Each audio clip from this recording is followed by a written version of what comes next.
Hello, guys. Welcome to another episode of Tea from the Galaxy, a thirst-quenching podcast for the girls, gays, theys, and astrology baes, where we talk about anything and everything through an astrological lens. So today we have the January 2026 horoscope, astrological horoscope. That sounds so weird saying 2026. Like, that don't even feel real. What? 2026 doesn't even flow off the tongue. That's how real it doesn't feel. But I can't believe it's 2026 already. 2025 flew by. If you've been watching my past podcast videos, I've been saying this over and over again.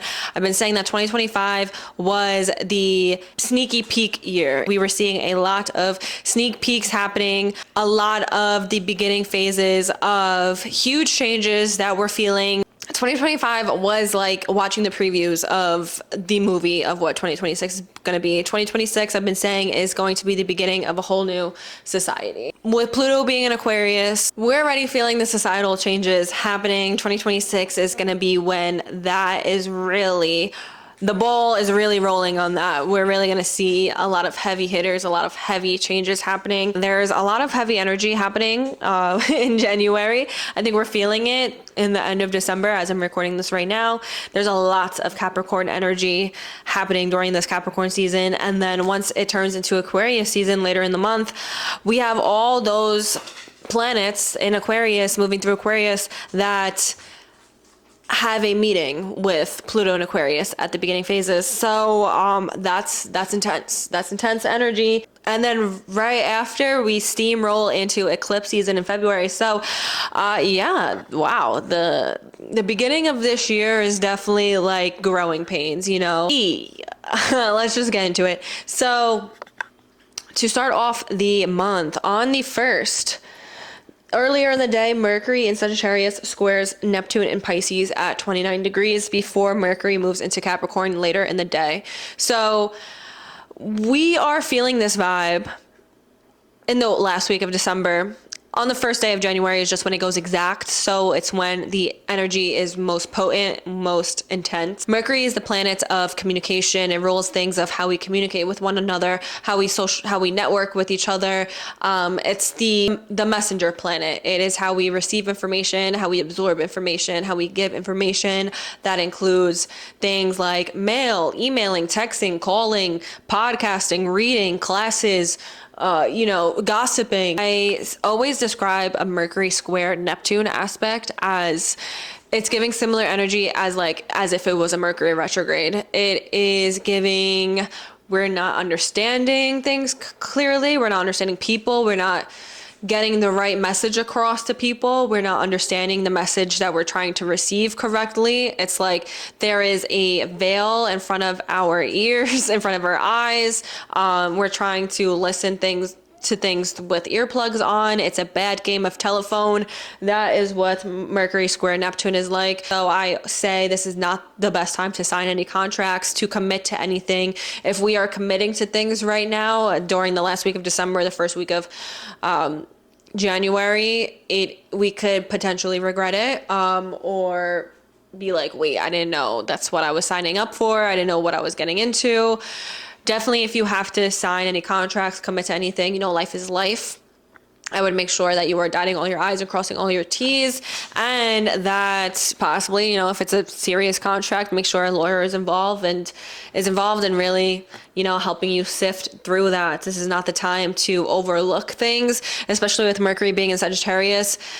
They are infamous for overlooking the small details. So this is even more of a bigger emphasis and even bigger caution of make sure you are reading the fine print.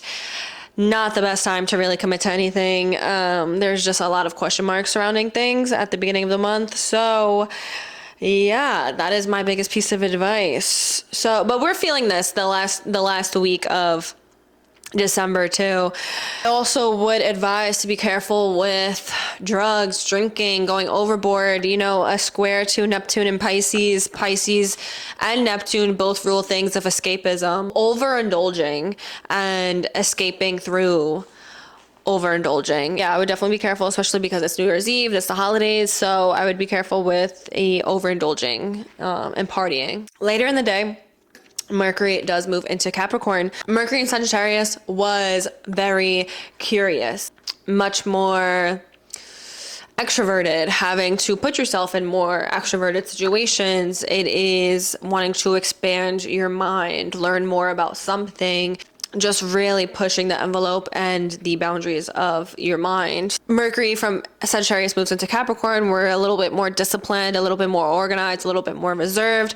Mercury in Sagittarius is a little bit all over the place. It's giving ADHD. It's wanting to do a lot and putting a lot on your plate and accomplish a lot, but obviously not being able to accomplish it all. It's over optimism, but then it can be flaky and irresponsible.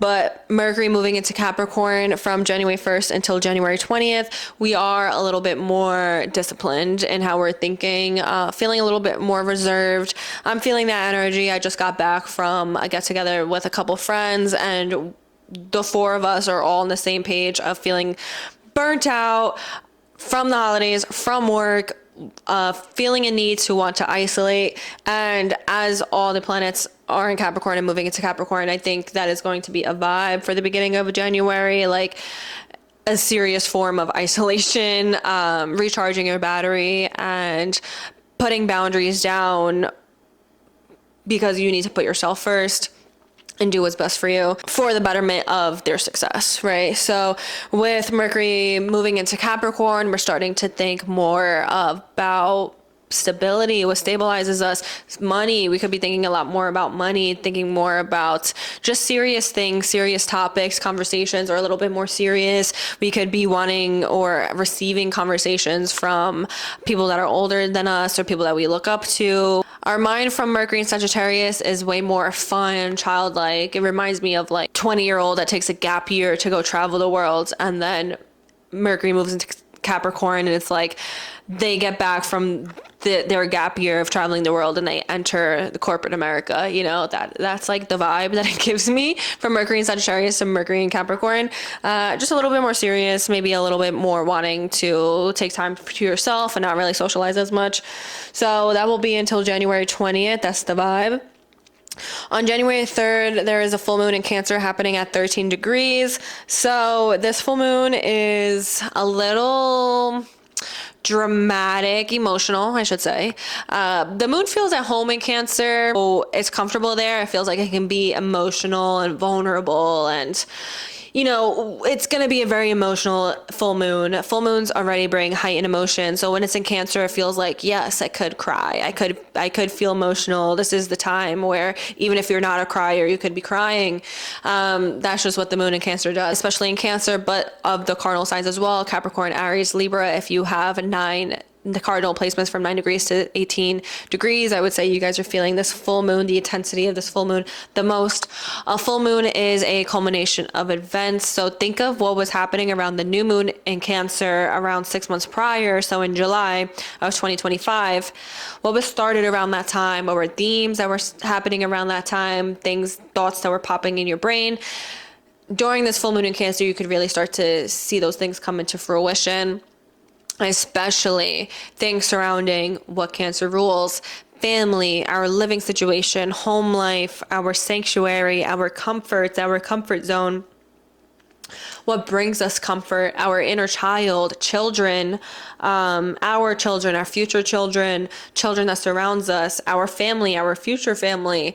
I think it's also very interesting having a full moon in Cancer right after the holidays, because I feel like that is fresh in our brains of everyone getting together with family, and then afterwards we're reflecting on our family situation. Like, I want to connect more with family. I want to be there for my family, or I don't want to connect more with my family. I actually need to put more boundaries down with my family.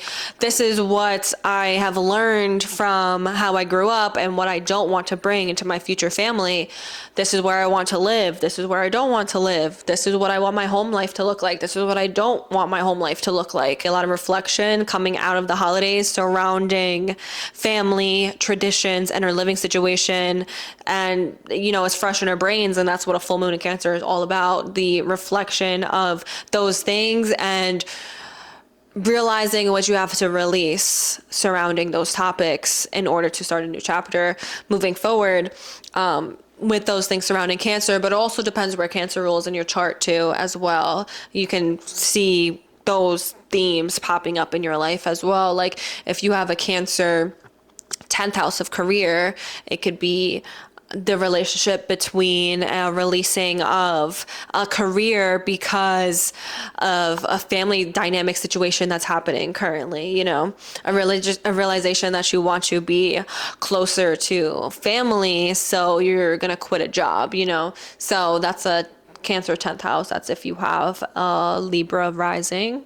But this full moon is emotional, not just because it's a full moon in Cancer, but because there's a lot of heavy hitter aspects happening to it. Venus will be opposing this full moon. Mars will be opposing this full moon, as well as the sun. Obviously, that's what makes it a full moon. Just already, a moon-Mars opposition is erratic emotions. I natally have a moon-Mars opposition in my chart, and this was definitely a life lesson for me, and it still is, of controlling my emotions.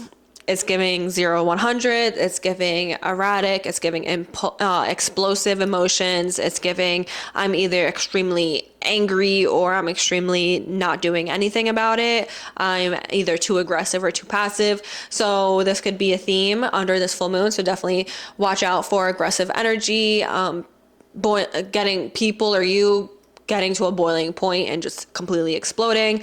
I would say definitely be aware of heightened emotions under this full moon. This full moon is like heightened emotions on steroids times 10.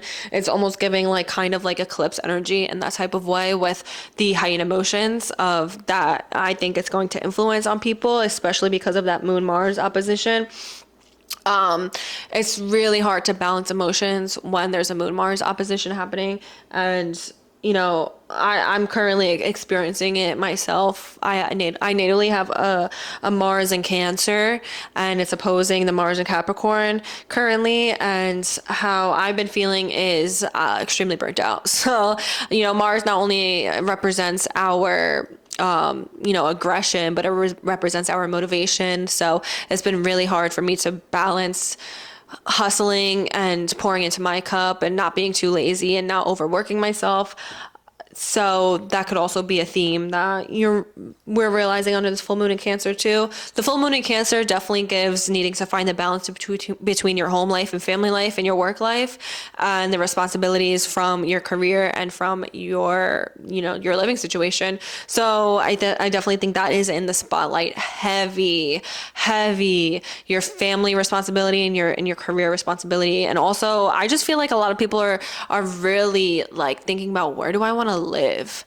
I think that is a big theme that's coming up to a lot of people, especially if you have cardinal placements, Capricorn, Cancer, Aries, and Libra. I think a lot of people are like, where's my home? Moon Venus opposition too definitely gives, especially under a full moon, gives shining a light on imbalances in relationships or financial situations, because Venus rules money and love. So full moons illuminate. So I think this full moon could definitely be illuminating a lot of imbalances that are happening in your life in regards to relationships, especially family relationships or relationships with women, because Cancer also rules those things as well, especially mother, people that you live with. So I think that is definitely going to be in the spotlight. Maybe financial situation, realizing that you need to save more so you can live somewhere else. You need to save more so you can renovate. On the 6th, the sun joins Venus in Capricorn at 16 degrees. If we want to talk about how this full moon in Cancer is illuminating problems or imbalances surrounding our living situation and relationships and financial situation as well, the sun conjunct Venus in Capricorn, the sun also illuminates. The sun brings a light to whatever planet it touches. Anytime that a Venus is in the sun's orbit, this is almost like a clean slate, a fresh start. So if there was a lot of realizations that you made under the full moon in Cancer on the 3rd, a couple days later, it could be a really nice time to get a clean slate, to start new, to start fresh, to maybe you made a lot of realizations and you're like, okay, now this is how I want to move forward. And this is what I want to do in terms of my relationships or my financial situation, especially it being in Capricorn too. I think a lot of people are thinking about money to in their financial situation, what brings them stability, security, and what do I need to do anew in order to reach my goals. You know, Capricorn is very goal oriented. It's very future oriented. It's very money oriented. So especially with all these planets in Capricorn, the Sun, Mercury, Venus, Mars, I think that is going to be a lot of what's on the collective's mind the first half of this month. We are fucking money and career and status and power oriented, and we need to make sure that we don't lean too much into that. I feel like there's going to be an imbalance the first half of this month, and definitely be aware of that. So don't let that cloud your judgment, but I will say around the 6th it is a nice time to start anew in terms of relationships and your financial situation. On the next day, Venus conjoins Mars in Capricorn at 18 degrees. This is such a push and pull in energy. I mean, a Sun conjunct Venus aspect is nice. Like, it brings very Venusian energy to the collective, like love and money, but I just feel like there's an imbalance, right? We're coming out of that full moon in Cancer, that opposition to Cancer. There's an obvious imbalance happening in the collective, and you know, this Venus then touching Mars is kind of like, yeah, shit's sweet, but now I'm sour. Like, you know, it's like a Sour Patch Kid, but in reverse. A Venus-Mars opposition, I definitely caution of aggression in relationships. This gives fighting, this gives arguments, this gives disagreements, breakups in terms of relationships. So maybe this could be the vibe, you know? This could be the vibe. You know, you want a clean slate, you want to start anew, you made realizations the beginning of this month, and now you're like, okay, this is my clean slate. I actually need to break up with you. I actually need to let you go. I actually need to quit this job. I actually need to, you know, do this with my money. I actually need to invest.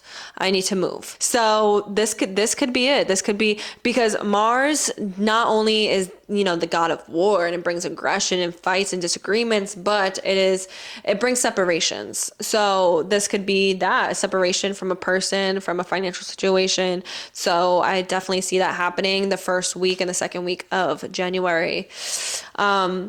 You know, a couple days later, then the Sun joins Mars in Capricorn at 19 degrees. So this is just an emphasis on that aggressive energy that is happening. Definitely be aware of being hot-headed, of being too aggressive, of going overboard, prioritizing work, money, and power too much.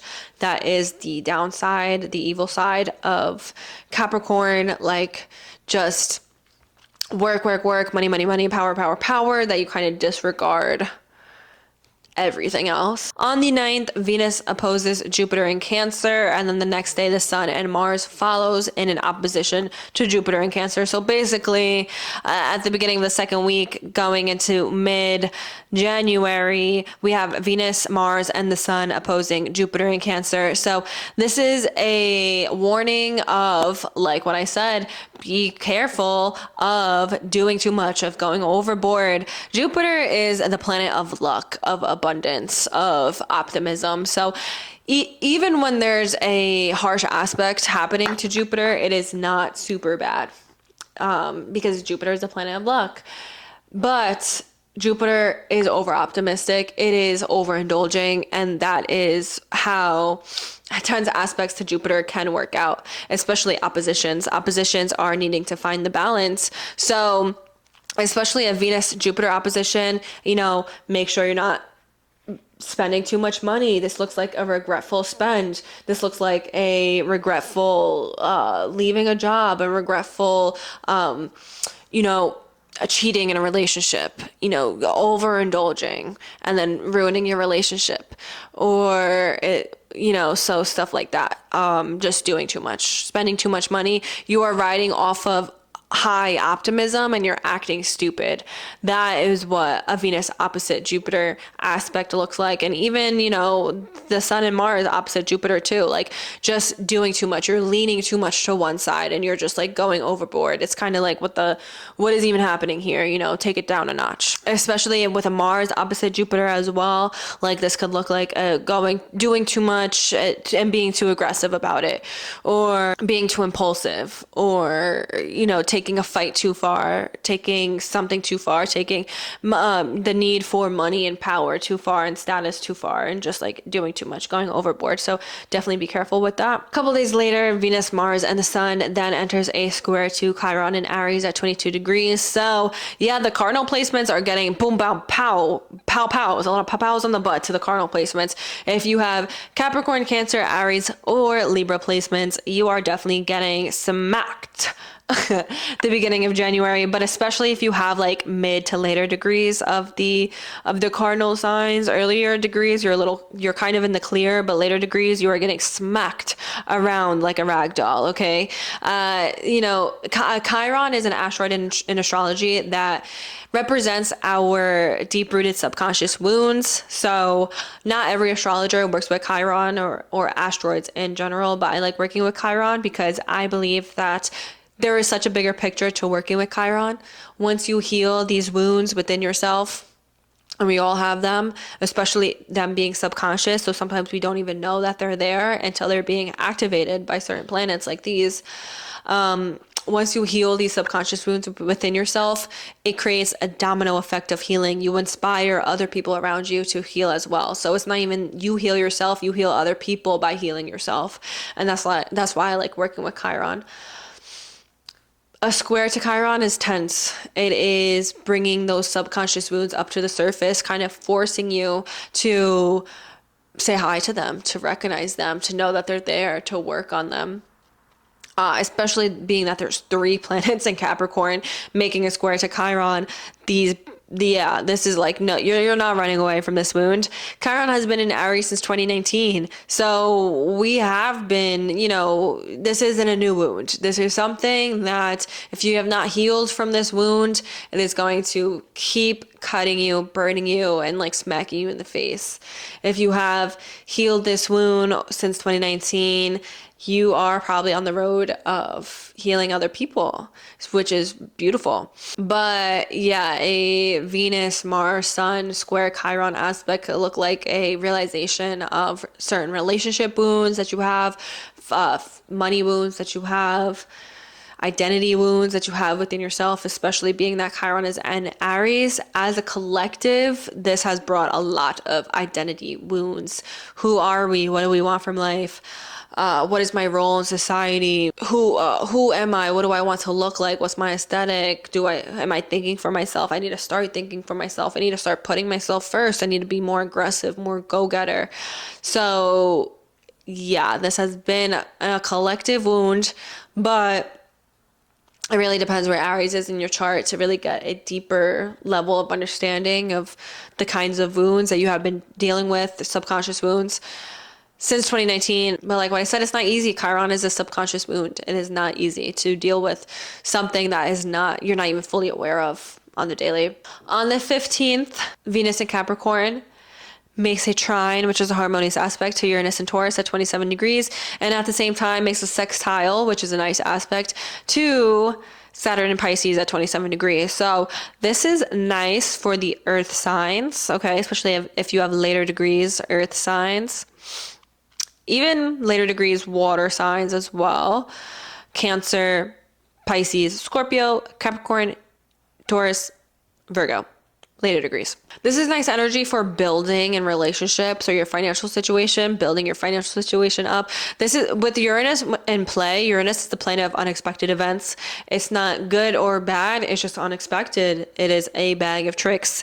Uranus forces you outside of your comfort zone, wants to show you new experiences, new things. It's that eccentric friend that when you're going out with them on a Friday night, you never know where you're going to end up. It is that friend that's taking you outside your comfort zone and is the friend that knows everybody, is introducing you to everybody, who dresses androgynous, who, brings you to places that you've never been to before, you know, because it's trying to expand your mind and take you outside your comfort zone and to do things a little differently and outside of the box. What they try into Venus, this could look like an unexpected positive meeting of someone, an unexpected positive job opportunity or money opportunity that falls into your lap. And especially with that sextile to Saturn too. Saturn is all about building foundations. It's very stable and secure, wanting to build legacies and wisdom, future oriented. So I really think that whatever is brought to you mid-January, an unexpected thing, and even with Uranus, you might not even know that is positive at first, but it is positive. And I think it's going to be positive for building your future and moving forward, or for some type of laying a solid foundation for you moving forward. So definitely keep note of what is presented to you mid-month. I'm very curious, especially if you have later degrees, earth and water in your chart. I think this is going to be a positive, something positive for you guys. On the 17th, Venus moves into Aquarius and is here until February 10th. So this is where we're slowly starting to come out of our shell. You know, with all the planets in Capricorn, we're feeling a little bit more reserved. We're like observing from the back. We're focused on making money. We're workaholics. We're planning and plotting for the future. We're a little bit more reserved with our money too, you know? So we're not really as extroverted as wanting to go outside. You know, we just spent a lot of money on holidays and holiday parties and seeing this and this person and traveling and whatever now. So we want to take a step back. Now Venus moves into Aquarius, which is an air sign, thrives off of connecting with like-minded people. That is what we're going to be craving now. You know, Venus in Capricorn was like, who and what matters to me? Who's going to help me build? And then Venus in Aquarius is like, okay, now I want to socialize with you because I feel like you're good for me. I feel like we're on the same page. I feel like we're twins, okay? We twinning. So I want to connect with you, and I want to talk to you, and I want to do things a little bit differently. It's very open-minded to Venus in Aquarius. And when I say open-minded, I mean open-minded in a way that is doing things outside of the norm. Aquarius placements are actually very stubborn. So they're not open-minded in a way where it's like, oh, I'm going to, change your mind. Aquarius placement needs to make up their own mind on their own time. You're not going to change your mind. You can offer them a very solid conversation that will make them think, and then eventually make them change their mind. But Aquarius is that sign that's like, oh, everyone is doing that.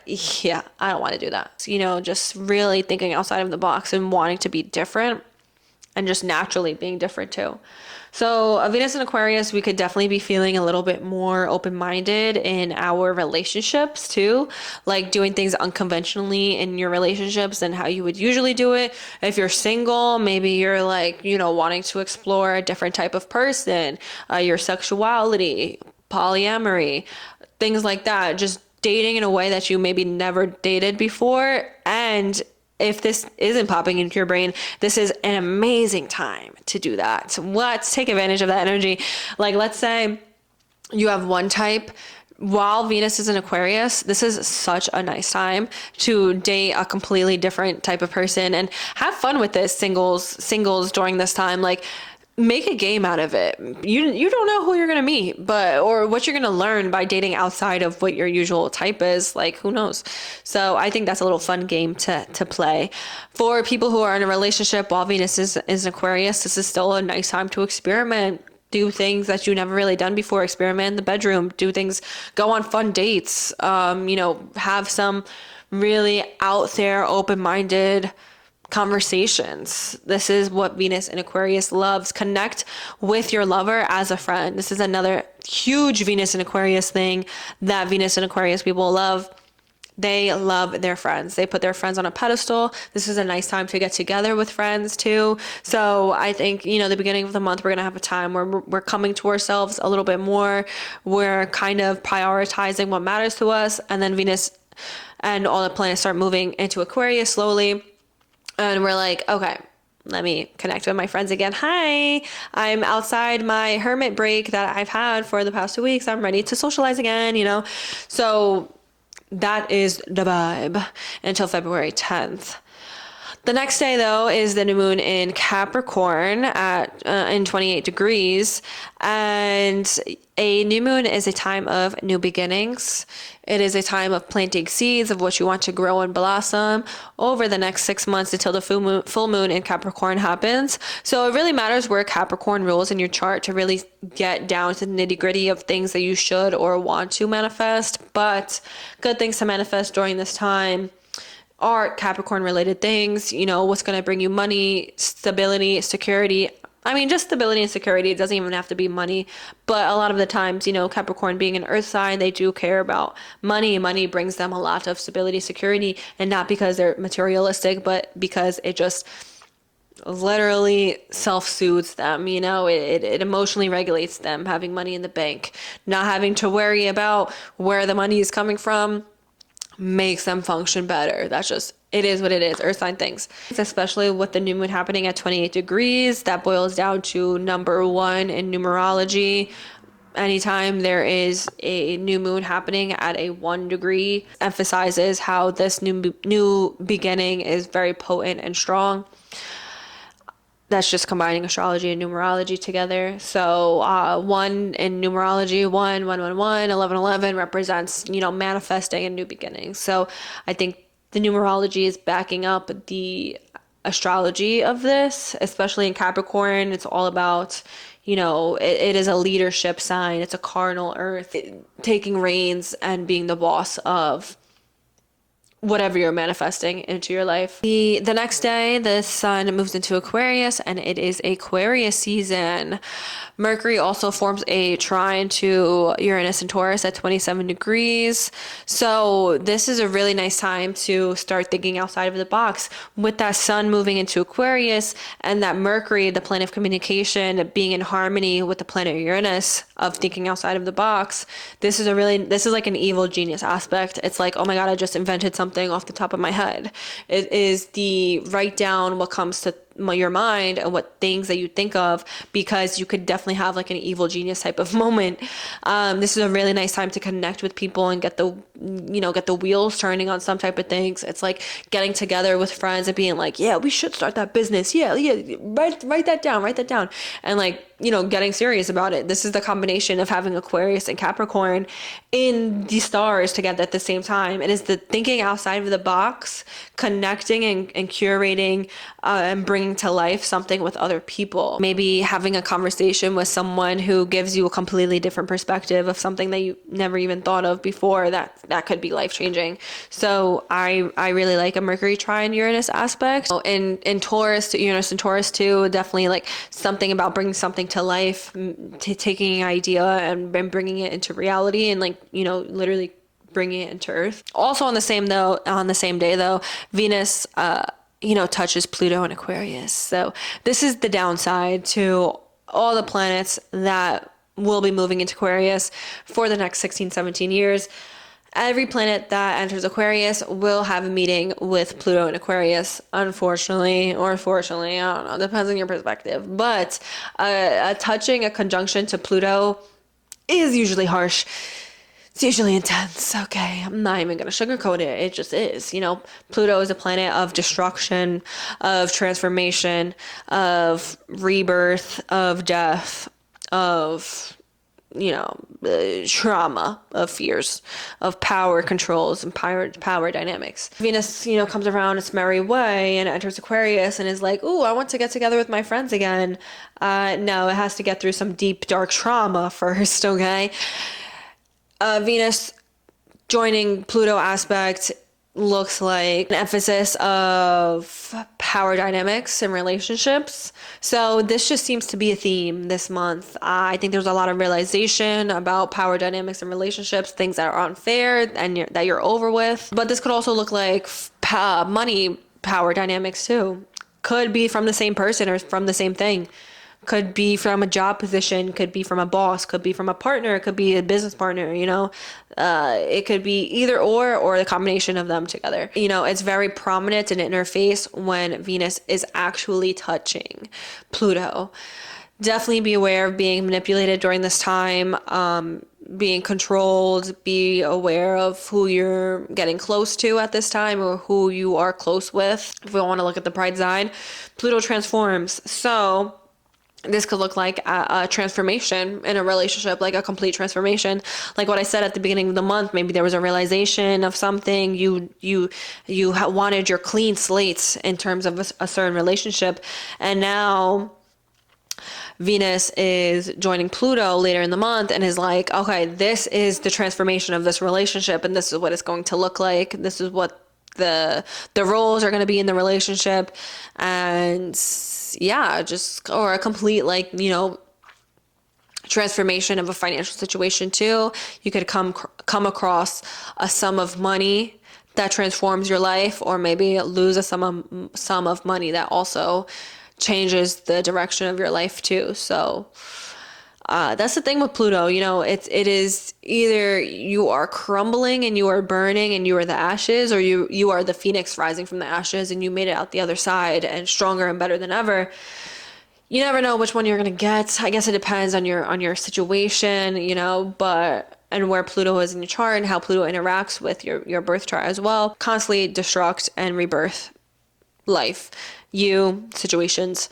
And that is the goal of Pluto. It's not all bad, but it's definitely, you know, tricky, deep and dark. The planet Pluto is ruled by the god of the underworld. So when you think about it like that, Pluto drags you to the underworld so you can learn about the deepest, darkest areas of your brain and of life.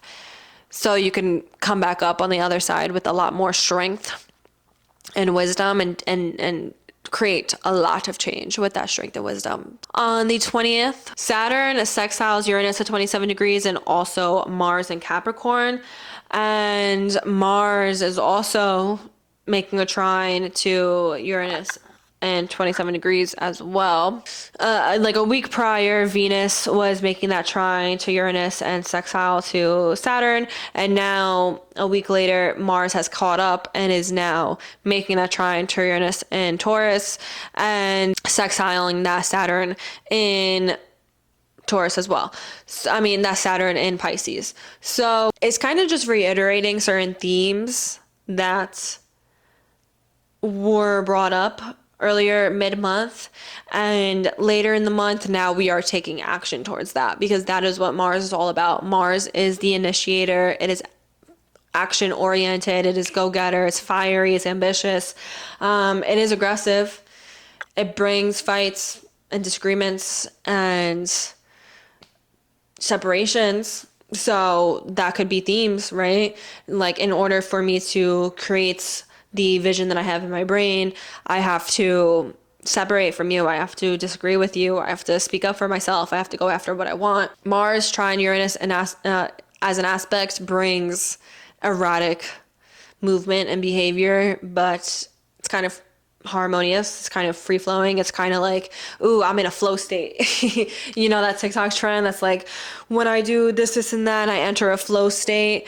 That is like a Mars trine Uranus aspect. It's like the ball is rolling and you enter a flow state. The Mars trine Saturn aspect is so good for being resilient, for building, for being hardworking and responsible and dedicated. It is really like about its goals and about business and wanting to build a serious future. We focus on the bag, like we focus on the future. We focused on the bigger picture here, you know, like especially with the Mars and Capricorn, it's like, I'm my feelings in my bag, you know what I mean? And Aquarius too. Aquarius isn't about that high emotions. There's a lot of Capricorn Aquarius happening this month. We are not about our emotions. We got that out of the way at the beginning of the month. With the full moon in Cancer, we cried, and the rest of the month we not crying. We in the bag out the feelings. Later in the day, on the 20th, Mercury, the planet of communication, moves moves into Aquarius. So yeah, we went from being a little bit more reserved in our thinking, disciplined, we're focused on stability, security, you know, those types of things. And now we're moving into Aquarius, and it's a little bit more extroverted. It's a little bit more craving friendship, craving socializing, craving networking, especially people who share the same thoughts and views and values as you. So this looks like, oh, I thought of a business idea. Now let me put myself in situations where I meet those types of people who can help me bring this to life, who have the same goals and values as me, you know? So Mercury then forms immediately, actually, you know, immediately as soon as it enters Aquarius, it is already touching Pluto in Aquarius. So this is not as easy as I'm making it seem. The Pluto in Aquarius definitely adds a gray cloud to this planet's energy. So what I'm telling you is the energy that's going to be after the planet makes this meeting to Pluto. Then we're going to start seeing the qualities of what this aspect encompasses. At the beginning, Pluto is adding like it is like that security guard in front of the club that's like, let me see your ID, and is questioning everything about you and scares you, and it's so scary it makes you not even want to enter the club, because why is this so scary? Mercury conjunct Pluto looks like just heavy thoughts, dark thoughts, your mind getting into some dark places. Deep conversations, but much needed deep conversations, because these conversations could actually be the catalyst of transformation in your life. So don't shy away from these conversations. I will say, I'm a Scorpio rising, so I love getting deep and dark. You know, I think there's a lot of purpose into getting deep and dark and vulnerable with people.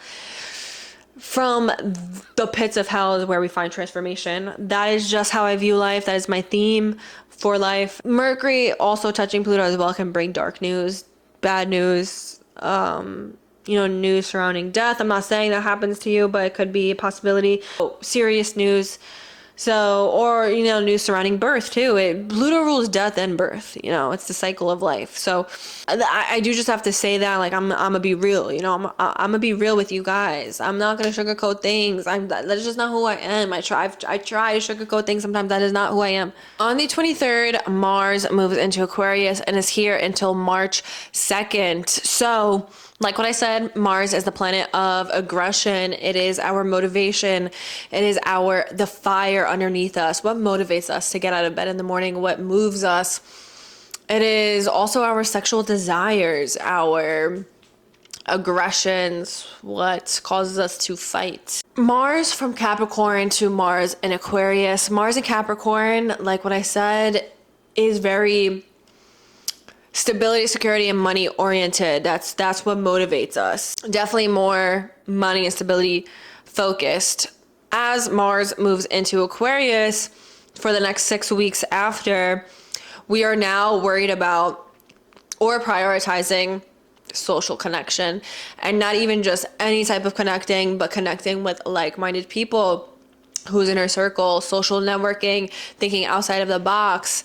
Now, thinking about the future. Mars in Aquarius is so future oriented. It is thinking of the society, the future as a whole. Mars in Capricorn is thinking about like ourselves, our family legacy, our status and money. And then Mars moves into Aquarius and does not care about that anymore. It cares more about the collective, about our friend groups, about who we're associating with, where we're getting our information from, the betterment of society.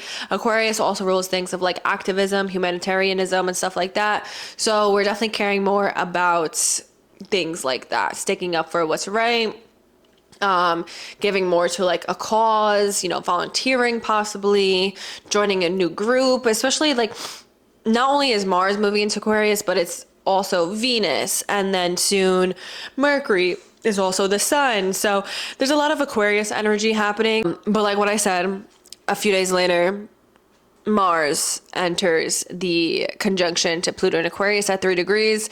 And this is definitely the most brutal of them all.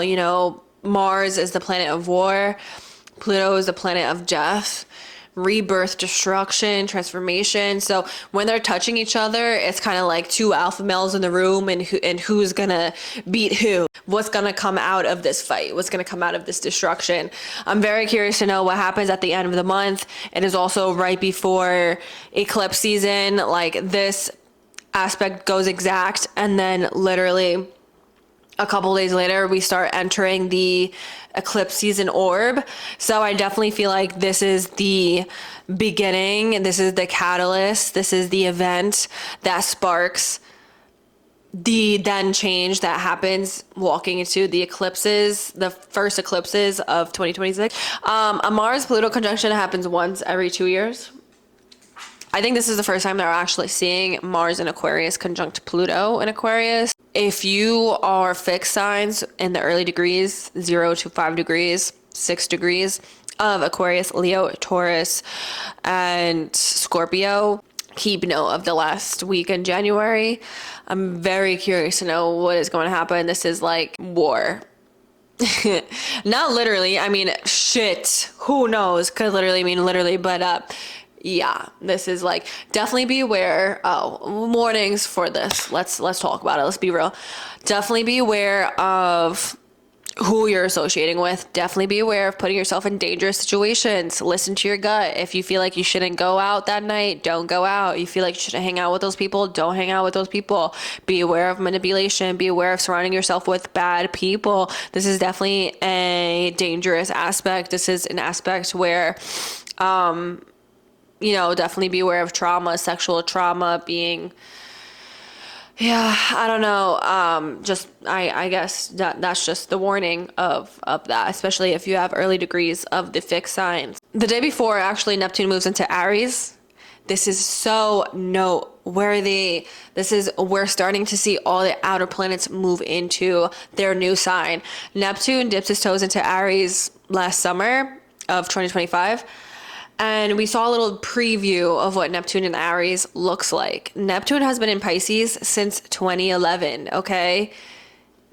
Neptune moving into Aries, into a new sign, is huge. I can't even remember what Neptune was like in any other sign besides Pisces, and affecting any other area of life besides the Pisces area of my life. So kind of think back of maybe what was happening around the summer as Neptune was moving into Aries, especially if you know where Aries rules in your chart, what kind of things were happening. Neptune is a planet that rules illusions, delusions, but also creativity, empathy, compassion. It is boundaryless, and that could mean in love, but it could also mean, it could hurt you because of that. It is the rose-colored glasses, it is the veil in front of our eyes, but it makes beautiful art and beautiful connection. Neptune is moving in Aries, in this area of your life. It's definitely going to bring a lot more empathy, a lot more compassion, a lot more beauty, but also a lot more confusion and illusion. So definitely be careful of that as well. And Neptune will be here for another like 15 years in Aries. So get used to that energy. The last aspect of this month is going to be on January 29th, and that is Mercury conjunct Venus in Aquarius at 14 degrees. I like a Mercury conjunct Venus aspect for love poetry, okay? I love poetry. I love poetry about love. This is also a nice time to confess your love for someone. It could be whoever you're confessing your love or feelings can be very receptive at this time. A nice time to talk about your values and talk about relationship things, or talk about money, have nice conversations with a partner or someone that you love or care about. I feel like this is a really nice time to have conversations, much more receptive. Mercury and Venus is out of that conjunction with Pluto, so it's kind of on this merry way. Aquarius is an air sign. They love connecting. It's all about networking, connection. I think if you want to have a conversation at the end of the month on the 29th, it's a nice time to have a conversation where it will be received in a nice way, in a harmonious way. So yeah, guys, that is all that I have for this January 2026 horoscope. Let me know how this month goes for you. If you have any predictions for how this month is gonna go for you. Are you guys excited for this new year? How you feeling? What are the vibes walking into this new year? Definitely let me know. And thank you for watching and listening, and I will see you in next week's episode.